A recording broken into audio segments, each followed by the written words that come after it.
Hello guys, তো হঠাৎ করে আমাদের প্ল্যান হয় সব বন্ধুরা মিলে একটু আড্ডা দেবো, অনেক দিন পর সবার সাথে দেখা হবে। তো ছোটো ছোটো আমি রেডি হয়ে নিই, তো দেখতেই পাচ্ছ আমার লুক কেমন লাগছে কমেন্টে জানিও গাইস। তো যাই হোক, আমার ফাইনাল লুকটা কেমন লাগছে বলো সবাই। তো আমি তাড়াতাড়ি রেডি হয়ে তাড়াতাড়ি বেরিয়ে যাই, গিয়ে দেখি সবাই এসে গেছে। তো দেখতেই পাচ্ছ চেলা চামুন্ডাদেরকে। দেখবে যখন অনেক দিন পর দেখা হয় না, ভালো লাগে গল্প করতে, আড্ডা মারতে। পিএমপিসি করতে তো আর বেশি ভালো লাগে। আমি পিএমপিসি মাস্টার, আমার পিএমপিসি এত ভালো লাগে। তো চা না ছাড়া কিছুই শুরু হয় না, তো আমরা সচরাচর চা খেয়ে নিই।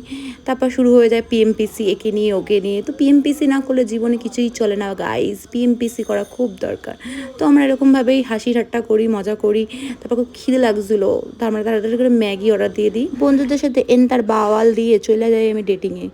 তো আমি কার সাথে ডেটিং করছি সেটাও আমি জানি না, দেখতেই পারবা কার সাথে ডেটিংয়ে চলে গেলাম। হঠাৎ করে আমার এত মন চাইলো একটু ডেটিং করে আসি।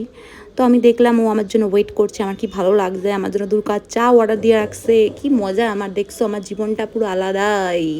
তো আমি তারপর একটু বেরিয়ে যাই একটু ঘুরু ঘুরু করতে, কিন্তু আমার মালটারে একাতেও ছাড়বো না, কেন এদিকে যাবে তো শাকচন্নিরা ঘুরে বেড়াচ্ছে, তো আমি মালটাকে একা ছাড়বোই না। তো সাথে ঘুরে টুরে আমি বাড়ি চলে আসি। ব্লগটা ভালো লাগবে like comment share, bye bye.